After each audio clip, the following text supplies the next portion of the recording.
want to talk about how to use contralateral loading through positional isometrics to tackle some positions in the body where you're trying to open up the opposite side by creating a contraction in a position that's going to utilize that contraction to create space on the opposite side.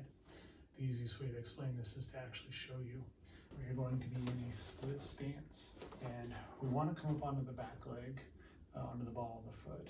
We're going to bend both knees down. Now what we're looking at here is that we're trying to load the left side while adding a little bit of rotation and possibly even some flexion. So we're going to see what that looks like. So come down into this little bit of split squat. I want you to be able to feel the whole foot connect to the ground. It's very important because we want to be able to load this whole leg. So you're going to find the hinge, thinking about pushing the hip back behind you, and staying on the ball of the right foot, in this case, behind you. Now, you want it to be about a 70-30 load here, maybe even 80-20, because you want to really load this tissue.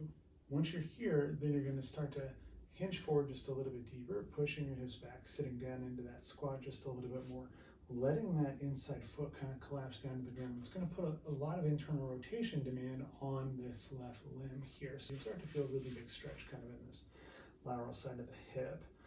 Okay. Keep that weight mostly centered on that foot.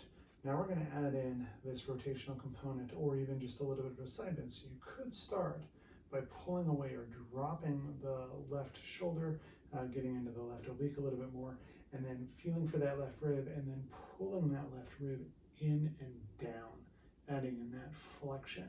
So just even holding this space here kind of pulls and opens up through the back on this right side. So you're just going to stand here and hold this for a few good deep breaths, pushing that breath up into that upper back. Go 5 in and 5 out. Now if you want to take this one step further, you can even add in a little bit more rotation where you're going to come down into this twisted position.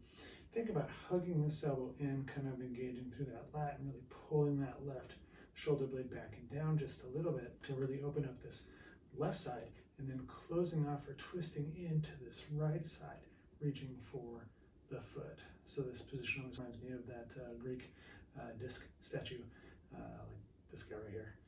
This is basically the position, and you're just adding in that reach and getting that hold.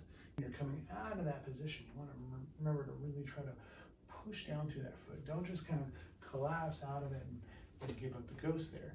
You want to make sure that you're actually pressing through and loading through that tissue as you come up and unwinding to allow the brain to recognize those movement paths. So as with all things, just remember that you want to try to explore the space as much as possible. Feel what you're feeling and let your brain process those signals so that it can start to understand the hows and whys of what your body's trying to do. If you feel it mostly in the front, try to transfer a little bit of effort to the back. If it's mostly in the back, try to transfer a little to the front. Try to get it as even as possible, playing with the inside or outside edge of your foot, the ball, the heel, really just kind of using the space as an exploratory avenue to understand how your body is functioning when you put it in those positions. All right, as always, I hope this helps.